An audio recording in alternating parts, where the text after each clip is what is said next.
Good morning વિદ્યાર્થી મિત્રો.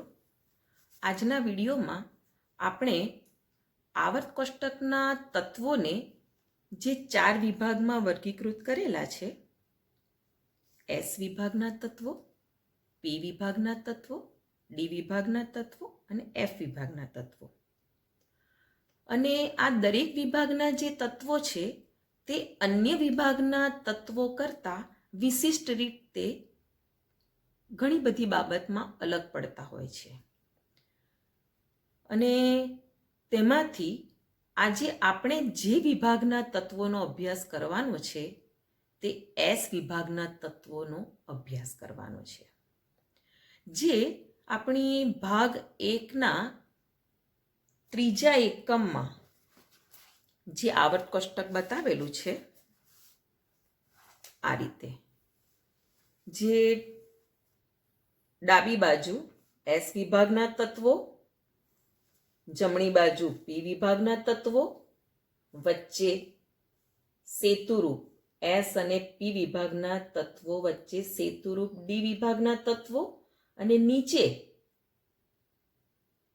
F વિભાગના તત્વોનો સમાવેશ થાય છે.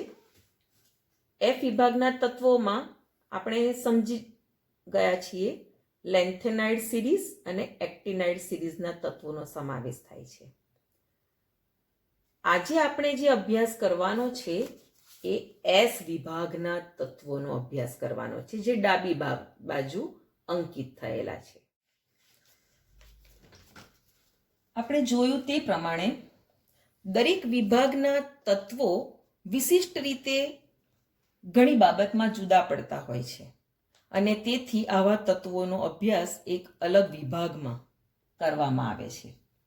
તો આપણે એકમ 10માં એસ વિભાગના તત્વોનો અભ્યાસ કરવાનો છે. આના પછીનો એકમ છે એકમ 11 ભાગ 2માં, તેમાં પી વિભાગના તત્વોનો આપણે અભ્યાસ કરીશું. તો આજના વિડીયોમાં આપણે જે એકમ 10ના એસ વિભાગના તત્વોનો અભ્યાસ કરવાનો છે. હવે આ એકમમાંથી પૂછાતા ગુણનો પ્રથમ પરીક્ષામાં પણ 50 ગુણના પેપરમાં અને વાર્ષિક પરીક્ષામાં 80 ગુણના પેપરમાં 6 ગુણનો ભારાંક છે. વાર્ષિક પરીક્ષામાં પણ 6 ગુણનું પૂછાય છે અને પ્રથમ પરીક્ષાના 50 ગુણમાંથી પણ આ એકમમાંથી 6 ગુણનું પૂછાય છે. તે ધ્યાને લેશો. સૌપ્રથમ તો આપણે એસ વિભાગના તત્વો કોને કહેવાય તેની વ્યાખ્યા સમજીએ.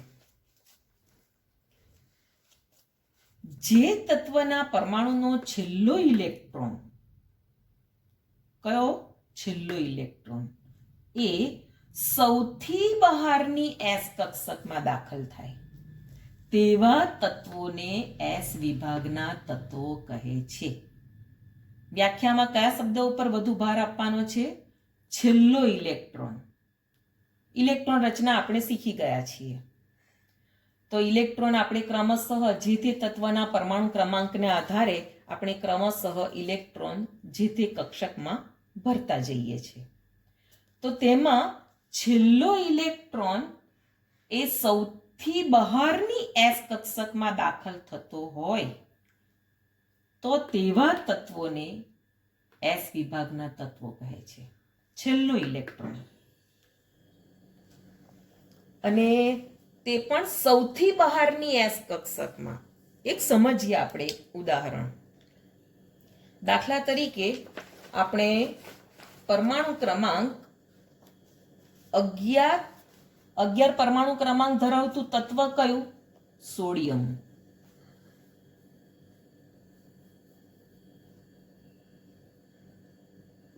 આની ઇલેક્ટ્રોન રચના આપણે લખવી છે. ઇલેક્ટ્રોન રચના લખવાની આપણે સમજ મેળવી ચૂક્યા છીએ. તો સૌથી પ્રથમ કક્ષક કઈ આવશે? 1s. એમાં 2 ઇલેક્ટ્રોન. પછી આવશે 2s, એમાં 2 ઇલેક્ટ્રોન. 11 ઇલેક્ટ્રોન ભરવાના છે આપણે. 2 ઇલેક્ટ્રોન થયા, 2 ને 2 4. 2s પછી કક્ષક આવશે 2p6. 6 ને 4 10 ઇલેક્ટ્રોન થઈ ગયા. એક જ ઇલેક્ટ્રોન ભરવાનો છે. 2p કક્ષક પછી કઈ કક્ષક આવશે? 3s. એક જ ઇલેક્ટ્રોન બાકી છે. આમ તો s કક્ષક માં 2 ઇલેક્ટ્રોન સમાય, પણ એની ઇલેક્ટ્રોન રચનામાં પરમાણુ ક્રમાંક 11 પ્રમાણે 11 ઇલેક્ટ્રોન ભરવાના રહી, એટલે 3s ની અંદર 1 ઇલેક્ટ્રોન આવ્યો.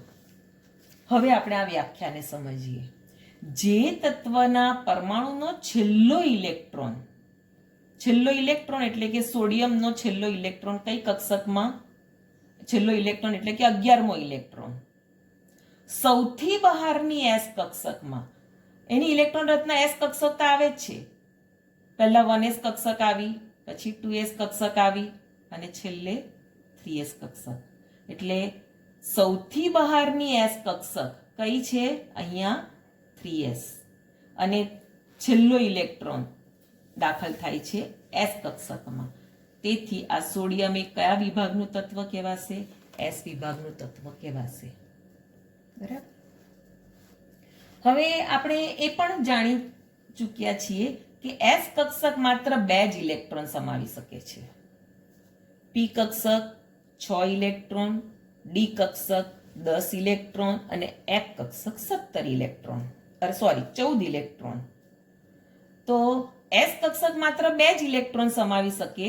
તેથી આવર્ત કોષ્ટકના s વિભાગમાં સમૂહોની સંખ્યા પણ કેટલી?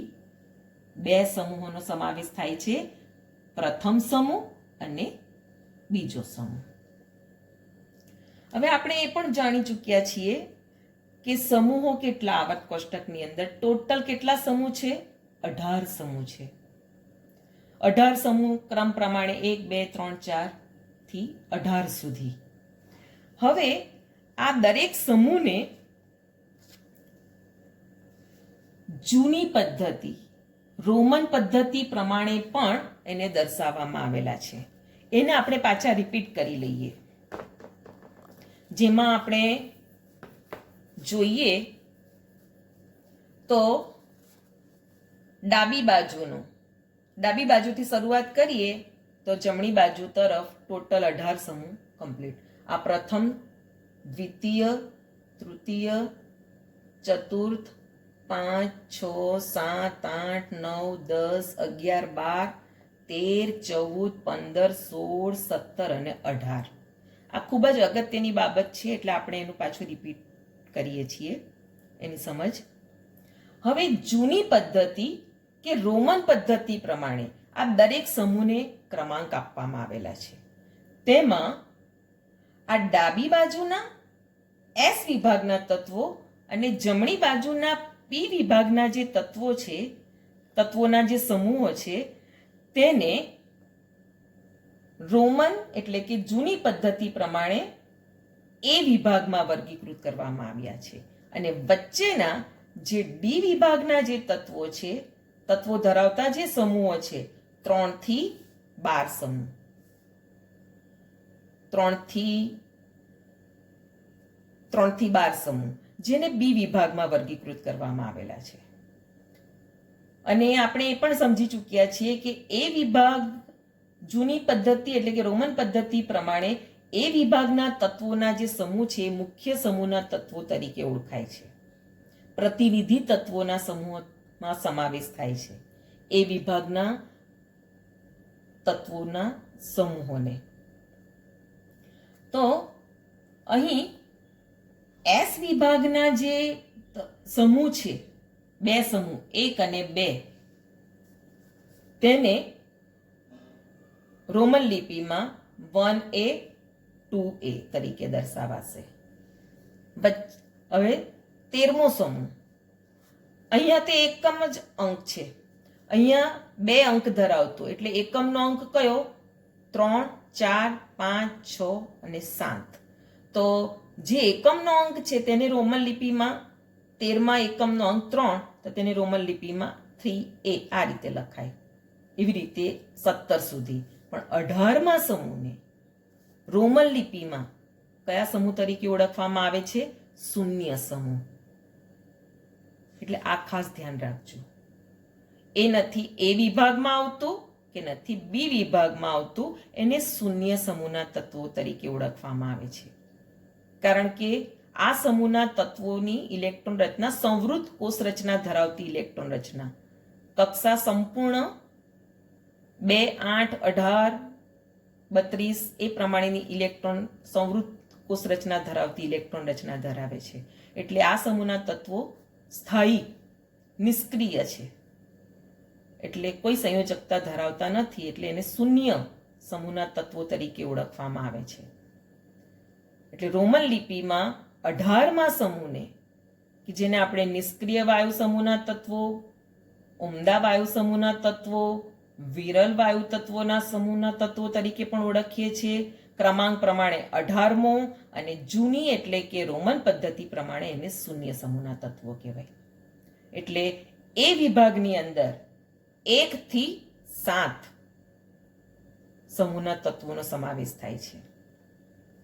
હવે બી વિભાગમાં આ વચ્ચેના ડી વિભાગના તત્વો, તેમાં આ 3 થી જે 7 છે એક અંક ધરાવતી સંખ્યા છે, તો તેને રોમન લિપિમાં જે રીતે લખાય તેવી રીતે દર્શાવાય છે. તો આ 3B, આ 4B, 5B, 6B, 7B. અહીંયા એક વિચારવાનું છે. 8, 9 અને 10મા સમૂહના તત્વોને સંયુક્ત રીતે રોમન અંકની અંદર 8મા સમૂહ તરીકે ઓળખવામાં આવે છે. રોમન અંકમાં 8 આપણે બી પછી ટ્રિપલ આઈ એ રીતે લખીએ છીએ. ત્યાં નથી એ કે નથી બી. શૂન્ય સમૂહના તત્વોમાં પણ એ કે બી નો ઉલ્લેખ નથી. અને 8, 9 અને 10મા સમૂહને સંયુક્ત રીતે રોમન પદ્ધતિ એટલે કે જૂની પદ્ધતિ પ્રમાણે વી ટ્રિપલ આઈ નથી એ કે બી બાજુમાં લગાડવામાં આવતું. આ ખાસ સમજવાનું છે. અને 11 અને 12માં પ્રથમ અંક જે છે, એકમનો જે અંક છે 1 અને 2, એટલે એને બી વિભાગમાં 1 અને 2 તરીકે વર્ગીકૃત કરવામાં આવેલા છે. એટલે એ વિભાગમાં 1 થી 7, બી વિભાગમાં 1 થી આ 1, 2, 3, 4, 5, 6 અને 7. બી વિભાગમાં પણ 8મા સમૂહ 8, 9, 10 ને સંયુક્ત રીતે રોમન પદ્ધતિ પ્રમાણે 8મો સમૂહ, ત્યાં એ કે બી લગાડવામાં આવતો નથી. અને 18મા સમૂહને શૂન્ય સમૂહ રોમન લિપિ પ્રમાણે એટલે કે જૂની પદ્ધતિ પ્રમાણે ત્યાં પણ કોઈ એ કે બી લગાડવામાં આવતો નથી. એટલે આ એક મેઇન સમજ પાછી આપણે સમજી ગયા. બરાબર. હવે આપણે એસ વિભાગના તત્વો પર જઈએ.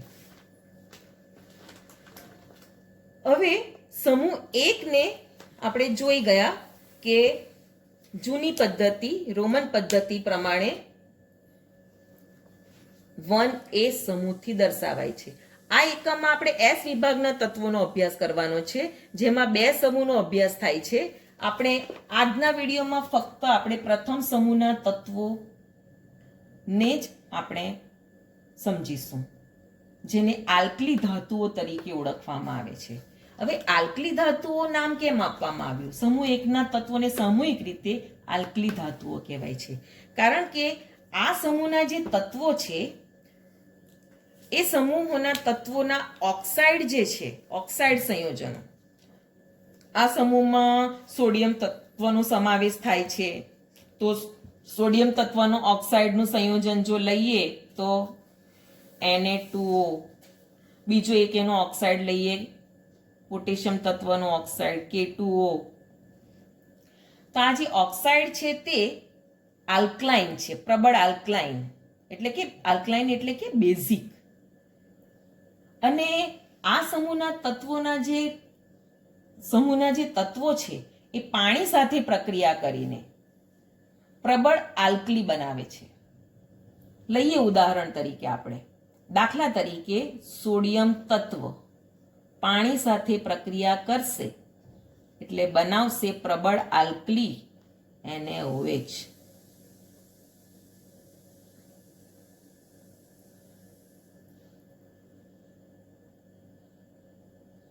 સમીકરણ બેલેન્સ કરીએ આપણે.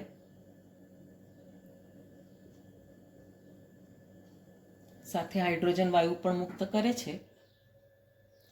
એટલે આ સોડિયમ આ જ રીતે પોટેશિયમ પાણી સાથે પ્રક્રિયા કરશે તો પ્રબળ આલ્કલી KOH, NaOH અને KOH એ બંને પ્રબળ આલ્કલી એટલે કે બેઝ છે. એટલે તેમને સંયુક્ત રીતે સામૂહિક રીતે સમૂહ એકના તત્વોને આલ્કલી ધાતુઓ તરીકે ઓળખવામાં આવે છે. કયું કારણ છે એમાં કે આ સમૂહના તત્વોના ઓક્સાઇડ એ પ્રબળ આલ્કલાઇન છે અને આ સમૂહના તત્વો પાણી સાથે પ્રક્રિયા કરીને પ્રબળ બેઝ ઉત્પન્ન કરે છે. એટલે તેઓને આલ્કલી ધાતુઓ તરીકે ઓળખવામાં આવે છે. સમૂહ એકના તત્વોની સામાન્ય ઇલેક્ટ્રોન રચના સમજીએ આપણે. તો એમના સામાન્ય ઇલેક્ટ્રોન રચના આ સમૂહના તત્વોની એને આપણે આ રીતે દર્શાવી શકીએ. ઉમદા વાયુ NS1, જ્યાં N એ શું છે? મુખ્ય ક્વોન્ટમ આંકનું મૂલ્ય. મુખ્ય ક્વોન્ટમ આંકનું મૂલ્ય 1 થી આગળ 1, 2, 3 થી આગળ આપણે લઈ શકીએ અને જેમાં પ્રથમ સમૂહના તત્વોમાં N નું મૂલ્ય 2 થી 7 આવશે. હવે આપણે એ સમૂહના તત્વોની ઇલેક્ટ્રોન રચના સમજીએ અને એ ઇલેક્ટ્રોન રચના સંપૂર્ણ રીતે સમજીએ તેના આધારે આપણે આ બાબતને સામાન્ય ઇલેક્ટ્રોન રચનાને સમજીશું કે ઉમદા વાયુ અને તે પણ ચોરસ કૌંસમાં જ અને ચોરસ કૌંસની બહાર NS1, N એ મુખ્ય ક્વોન્ટમ આંકનું મૂલ્ય અને પ્રથમ સમૂહમાં N નું મૂલ્ય 2 થી 7. એટલે તે બાબતને આપણે સમજીએ. અહીંયા આપણે કોષ્ટક જોઈ શકીએ છીએ. પ્રથમ સમૂહના તત્વોમાં ક્રમશઃ lithium, sodium, potassium, rubidium, caesium અને ફ્રાન્સિયમ તત્વનો સમાવેશ થાય છે. સંજ્ઞામાં લિથિયમની સંજ્ઞા Li, સોડિયમની Na, પોટેશિયમની K, રૂબિડિયમની Rb, સિઝિયમની CS અને ફ્રાન્સિયમની Fr. હવે આમાં સેકન્ડ લેટર ખાસ સમજવાનો છે કે સેકન્ડ લેટર હોય તે આલ્ફાબેટ, સેકન્ડ આલ્ફાબેટમાં સ્મોલ લેટરમાં, અહીંયા આઈ કેપિટલ નહીં, સોડિયમમાં એ કેપિટલ નહીં, સ્મોલ લેટર, આરબીમાં એ રીતે, CS માં અહીંયા આગળ S પણ તમે સિઝિયમની સંજ્ઞા લખો તો આ રીતે લખો તો તે ખોટું પડે. C અને S તમે C ના પ્રમાણમાં જ બતાવો તો કાર્બન નામનું તત્વ છે તેનો સમાવેશ થાય અને S નામનું સલ્ફર નામનું પણ તત્વ છે આવર્ત કોષ્ટકમાં. એટલે જ્યારે પણ તત્વની સંજ્ઞા લખવાની હોય ને ત્યારે ખૂબ જ કાળજી રાખવી. સિઝિયમની સંજ્ઞા લખવી હોય તો C કરતા S સ્મોલ લેટરમાં થોડોક નીચેથી બાજુમાં બતાવવો પડે. આ બીજા તો અહીંયા આપણે આરબીમાં સ્મોલ લેટરમાં B બતાવીએ, એ સ્મોલ લેટરમાં બતાવીએ, આઈ સ્મોલ લેટરમાં બતાવીએ, પણ એસને તો કેપિટલ લેટરમાં કે સ્મોલ લેટરમાં આ જ રીતે બતાવાય. એટલે સીના કદ કરતાં એસનું કદ થોડું નાનું બતાવવું પડે તો જ સિઝિયમની સંજ્ઞા થશે. નહીતર કાર્બન અને સલ્ફર બે તત્વો ધરાવતું આ કોઈ સંયોજન હોય તે પ્રમાણેનું કહેવાશે. બરાબર? એટલે આ બાબતની ખાસ કાળજી રાખવાની છે. અહીંયા પણ તમે એલ સાથે આઈ જો કેપિટલ લેટરમાં કાઢો તો આઈ નામનું આયોડિન નામનું તત્વ છે. કેપિટલ એલ નામનું તત્વ તો કોઈ નથી, પણ આઈ નામનું આયોડિન નામનું તત્વ છે. એટલે સંજ્ઞા લખવામાં ટૂંકમાં કાળજી રાખવાની. હવે એના પરમાણુ ક્રમાંક. પરમાણુ ક્રમાંકમાં યાદ રાખવા માટે આપણે પ્રથમ તત્વનો પરમાણુ ક્રમાંક યાદ રાખવાનો. એક તો તમને પ્રશ્ન પૂછાય કે પ્રથમ સમૂહના તત્વોના નામ, સંજ્ઞા, પરમાણુ ક્રમાંક અને ઇલેક્ટ્રોન રચના લખવી. કોષ્ટક આખું આપણે તૈયાર કરવાનું હોય 3 ગુણમાં. તો એક તો ક્રમિક તત્વો આપણને પહેલા યાદ રાખવાના, એના નામ અને સંજ્ઞા સાથે. અને પરમાણુ ક્રમાંક યાદ હોવા જોઈએ. પરમાણુ ક્રમાંક આપણને ખબર હશે તો જ આપણે સાચી ઇલેક્ટ્રોન રચના લખી શકીશું. બાકી ઇલેક્ટ્રોન રચના લખતા આવડતી હશે તે છતાં પણ જો પરમાણુ ક્રમાંક ખોટો હશે તો જે તે તત્વનો ઇલેક્ટ્રોન રચના પણ ખોટી પડે. એટલે પરમાણુ ક્રમાંક પણ આપણને ખાસ યાદ હોવા જોઈએ. તો કોઈ પણ સમૂહના તત્વોની ઇલેક્ટ્રોન રચના લખવાની હોય તો સમૂહનો પ્રથમ તત્વની ઇલેક્ટ્રોન રચના માં એનો પરમાણુ ક્રમાંક તમને ખાસ યાદ હોવો જોઈએ. દાખલા તરીકે અહીંયા આ સમૂહમાં લિથિયમ પ્રથમ તત્વ છે તો તેનો પરમાણુ ક્રમાંક 3 યાદ રાખવાનો. પછીના તત્વનો પરમાણુ ક્રમાંક કેટલો હશે તેના માટે આપણે આ અંક ગાળો યાદ રાખવાનો છે. 8 8 18 18 32. સમૂહના પ્રથમ તત્વનો પરમાણુ ક્રમાંક યાદ રાખવાનો. દાખલા તરીકે અહીંયા લિથિયમનો 3 છે તો તેમાં 8 ઉમેરીશું તો આપણને એના પછીના તત્વનો પરમાણુ ક્રમાંક મળશે. 3 માં 8 ઉમેરતા 11. ફરીથી 8, 11 માં 8 ઉમેરીશું તો એના પછીના તત્વનો પરમાણુ ક્રમાંક અહીંયા 19 મળે છે. 19 માં 18 ઉમેરીશું તો 37, 37 માં 18 ઉમેરીશું તો 55, 55 માં 32 ઉમેરીશું તો 87. આ રીતે કોઈ પણ સમૂહના તત્વનો અને પછીના સમૂહના તત્વનો પણ આપણે જો સમજવું હોય પરમાણુ ક્રમાંક કેટલા થાય ક્રમશઃ તત્વોના તો 8 8 18 18 32નો અંક તમારે યાદ રાખવાનો. પ્રથમ સમૂહમાં 8 ઉમેરીને એના પછીના તત્વનો પરમાણુ ક્રમાંક લખવો, એમાં 8 ઉમેરીને એના પછીના તત્વનો, એવી રીતે 2 વાર 8, 2 વાર 18 અને પછી 1 વાર 32. એટલે પરમાણુ ક્રમાંક પણ યાદ રહી ગયા. પરમાણુ ક્રમાંક યાદ રાખવા માટે સમૂહના પ્રથમ તત્વનો પરમાણુ ક્રમાંક યાદ રાખવો જરૂરી છે. હવે ઇલેક્ટ્રોન રચના સમજીએ. અહીંયા ઇલેક્ટ્રોન રચના સમજવા માટે આપણે વિસ્તૃત ઇલેક્ટ્રોન રચના એની પૂરેપૂરી લખતા પણ આપણને આવડવું જોઈએ અને ટૂંકમાં ઇલેક્ટ્રોન રચના લખતા પણ આવડવું જોઈએ. તો આપણે બંને રીતે આપણે ઇલેક્ટ્રોન રચના સમજીએ. ઇલેક્ટ્રોન રચના સમજવા માટે આપણે આઉટબાઉના સિદ્ધાંતને આધારે આ ફરમાને ખાસ સમજવો પડશે. આઉટબાઉના સિદ્ધાંતના આધારે સૌથી ઓછી ઉર્જા ધરાવતી કક્ષકમાં સૌ પ્રથમ ઇલેક્ટ્રોન દાખલ થાય તો આ ફરમાને સમજવા માટે n બરાબર 1 મુખ્ય ક્વોન્ટમ એટલે કે કેન્દ્રથી નજીકની પ્રથમ કક્ષા અથવા તો પ્રથમ ઉર્જા સ્તર કે જેમાં એક જ કક્ષક 1s નો સમાવેશ થાય છે. n બરાબર 2 માં 2s અને 2p, 3 માં 3d સુધી અને 4 માં f કક્ષક સુધીનો સમાવેશ થાય. ત્યાર પછીની બધી જ મુખ્ય ક્વોન્ટમ આંક ધરાવતા ઉર્જા સ્તરમાં f કક્ષક સુધીનો સમાવેશ થાય. આગળનો અંક એ શું બતાવે છે? કક્ષક s p d f. અને આગળનો જે અંક છે એ જે તે ઉર્જા સ્તર એટલે કે મુખ્ય ક્વોન્ટમ આંક ધરાવતી જે તે કક્ષકની આગળનો અંક એ મુખ્ય ક્વોન્ટમ આંકનું મૂલ્ય જે તે ઉર્જા સ્તરનો આંક બતાવે છે. એટલે s કક્ષક દરેક ઉર્જા સ્તરમાં આવશે. p કક્ષક ઉર્જા સ્તર એટલે કે n બરાબર 2 થી શરૂઆત થશે.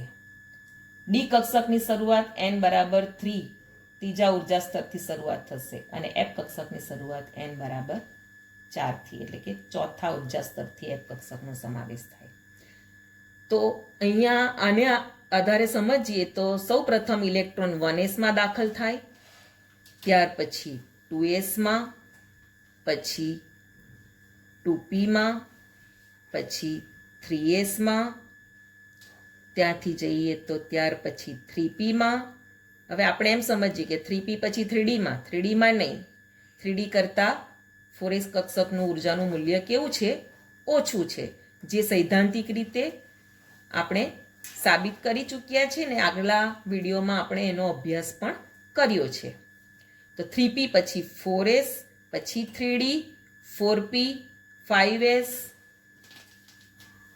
પછી 4d, 5p, 6s, આ રીતે ઇલેક્ટ્રોન ક્રમશઃ ભરાય. અને આ રીતે ઇલેક્ટ્રોન ભરતા છેલ્લો ઇલેક્ટ્રોન જો એસ કક્ષકમાં આવે તો એ એસ વિભાગના તત્વો કહેવાય, જે આપણે જાણીએ છીએ. તો અહીંયા આપણે લિથિયમનો પરમાણુ ક્રમાંક 3 છે, એટલે એના ઇલેક્ટ્રોન 1s2 પરમાણુ ક્રમાંક 3 પ્રમાણે એસ કક્ષકની અંદર 2 ઇલેક્ટ્રોન ભરાય, એટલે 2, અને છેલ્લો એટલે કે ત્રીજો ઇલેક્ટ્રોન એસ કક્ષક 2s કક્ષકમાં. હવે અહીં ટૂંકમાં ઇલેક્ટ્રોન રચના અહીંયા ચોરસ કૌંસમાં લખવાનું, અને એના ટૂંકમાં ઇલેક્ટ્રોન રચના લખવા માટે તમને શૂન્ય સમૂહના એટલે કે નિષ્ક્રિય વાયુ સમૂહના જે 18મા સમૂહના જે તત્વો છે એ ક્રમિક તમને યાદ હોવા જોઈએ, કે હિલિયમ પછી નિયોન, આર્ગોન, ક્રિપ્ટોન, ઝેનોન અને રેડોન આવે છે. એની તત્વની સંજ્ઞા સાચી રીતે તમને ક્રમશઃ યાદ હોવી જોઈએ. તો અહીંયા સંવૃત કોષ રચના ધરાવતી જે કક્ષક છે લિથિયમની ઇલેક્ટ્રોન રચનામાં, એ કઈ છે? આ 1s2. તેની જગ્યાએ શું લખ્યું? 1s2, 2 ઇલેક્ટ્રોન પરમાણુ ક્રમાંક, હિલિયમનો પરમાણુ ક્રમાંક કેટલો? 2, એમાં 2 ઇલેક્ટ્રોન આવે, એટલે આ 2 ઇલેક્ટ્રોન ધરાવતી 1s2 ઇલેક્ટ્રોન રચના એ કોની છે? હિલિયમની. બાકી કઈ રહી હવે? 2s1, તેને ચોરસ કૌંસની અંદર હિલિયમ લખીને ત્યાર પછી લખવી પડે, એટલે આ લિથિયમની ટૂંકમાં ઇલેક્ટ્રોન રચના આ રીતે થાય. તો લિથિયમ જે આવર્તમાં છે, લિથિયમ એ કયા આવર્તમાં હશે તે ઇલેક્ટ્રોન રચનાના આધારે પણ આપણે નક્કી કરી શકીએ. એની બાહ્યતમ કક્ષક જે છે તેનો ક્વોન્ટમ આંકનું મૂલ્ય શું છે? 2. એટલે કે લિથિયમ એ કયા આવર્તનું તત્વ છે? બીજા આવર્તનું. તો તેમાં સંવૃત કોષ રચના ધરાવતા જે 2 ઇલેક્ટ્રોન ધરાવતી હિલિયમની ઇલેક્ટ્રોન રચના, આપણે 1s2 ની જગ્યાએ હિલિયમ લખ્યું, તો નિષ્ક્રિય વાયુ સમૂહનું તત્વ લિથિયમના પરમાણુ ક્રમાંક 3 સાથે નજદીકનું કયું છે? હિલિયમ. એટલે હિલિયમને ચોરસ કૌંસમાં લખીને 2s1 જે બાકી રહેતી કક્ષક. એ જ રીતે સોડિયમ, સોડિયમનો પરમાણુ ક્રમાંક 11 ઇલેક્ટ્રોન ભરવાના, તો 1s2, 2s2, 2p6, 10 ઇલેક્ટ્રોન થયા. પછી કક્ષક આવે 3s1. હવે આ 10 ઇલેક્ટ્રોન ધરાવતી સંવૃત કોષ રચના ધરાવતી સોડિયમના નજદીકનું તત્વ કયું? નિષ્ક્રિય વાયુ સમૂહનું નિયોન. સોડિયમનો પરમાણુ ક્રમાંક 11 છે, એ ત્રીજા આવર્તનું તત્વ છે. એના આગળના આવર્તનું નિષ્ક્રિય વાયુ સમૂહનું 10 પરમાણુ ક્રમાંક ધરાવતું નિયોન છે, પરમાણુ ક્રમાંક 10 ધરાવતું. એટલે આ 10 ઇલેક્ટ્રોન ધરાવતી નિયોનની ઇલેક્ટ્રોન રચના, નિયોન તત્વની સંજ્ઞા ચોરસ કૌંસમાં લખ્યા પછી આ જે બાકી રહી તેને 3s1 ને એની બહાર બતાવવાનું. એ જ રીતે પોટેશિયમમાં આટલા ઇલેક્ટ્રોન 19 થશે, આટલા 18 ઇલેક્ટ્રોન છે, કારણ કે નિયોનના 10 ઇલેક્ટ્રોન પરમાણુ ક્રમાંક, આર્ગોનના 18, તો આ 18 ઇલેક્ટ્રોન છે. 2, 2, 4, 6, 10, 2, 12 અને 6, 18. 18 ઇલેક્ટ્રોન ધરાવતું નિષ્ક્રિય વાયુ સમૂહનું તત્વ કયું છે? આર્ગોન, જે પોટેશિયમની નજદીક. પોટેશિયમનો પરમાણુ ક્રમાંક 19, આર્ગોનનો 18, એટલે 18 ચોરસ કૌંસમાં આર્ગોનને બતાવીને 4s1 આ જે બાકી રહ્યું તેને બહાર બતાવાય. આ ટૂંકમાં ઇલેક્ટ્રોન રચના. એ જ પ્રમાણે રૂબિડિયમમાં આટલા જે ઇલેક્ટ્રોન છે 36 ઇલેક્ટ્રોન થશે. આ 36 ઇલેક્ટ્રોન ધરાવતું નિષ્ક્રિય વાયુ સમૂહનું તત્વ રૂબિડિયમનો પરમાણુ ક્રમાંક 37, એનાથી નજદીકનું નિષ્ક્રિય વાયુ સમૂહનું તત્વ 36 ઇલેક્ટ્રોન ધરાવતું, એટલે કે 36 પરમાણુ ક્રમાંક ધરાવતું કયું છે? ક્રિપ્ટોન. આ જે 37મો ઇલેક્ટ્રોન જે છે 5s1 નો, તેને આપણે આ રીતે બતાવીએ. એવી રીતે સીઝિયમમાં આટલી ઇલેક્ટ્રોન રચના જે છે, કેટલા ઇલેક્ટ્રોન ધરાવતી? 54 ઇલેક્ટ્રોન ધરાવતી. 54 પરમાણુ ક્રમાંક ઝેનોનનો નિષ્ક્રિય વાયુ સમૂહમાં. આ જે બાકી રહી કક્ષક, છેલ્લો ઇલેક્ટ્રોન 55મો સીઝિયમનો 6s માં ભરાશે, તે આ બતાવ્યું. આ બધી ઇલેક્ટ્રોન રચના આપણે આગળ જે ફર્મો જોયો આવબાવના સિદ્ધાંતના આધારે તે પ્રમાણે લખવાની. એટલે અને છેલ્લો ઇલેક્ટ્રોન ધરાવતી એને છે ને ચોરસ કૌંસની બહાર આપણે બતાવવી પડે. ફ્રાન્સિયમમાં પણ એ જ પ્રમાણે 86 ઇલેક્ટ્રોન ધરાવતી ઇલેક્ટ્રોન રચના અને 86 પરમાણુ ક્રમાંક ધરાવતું નિષ્ક્રિય વાયુ સમૂહનું તત્વ રેડોન. જો આવર્ત કોષ્ટકની અંદર રેડિયમ તત્વ પણ છે અને રેડોન તત્વ પણ છે. રેડિયમની સંજ્ઞા RA થશે, સ્મોલ લેટરમાં એ, ને રેડોનની RN. એ જ રીતે અહીંયા પોટેશિયમની સંજ્ઞા લખવામાં પણ ઘણા વિદ્યાર્થીઓ કોઈ વાર ભૂલ કરે છે. પોટેશિયમનો P, પોટેશિયમ એટલે P, પણ P તત્વ ધરાવતું તત્વ જે છે એ ફોસ્ફરસ છે. પોટેશિયમની સંજ્ઞા છે K.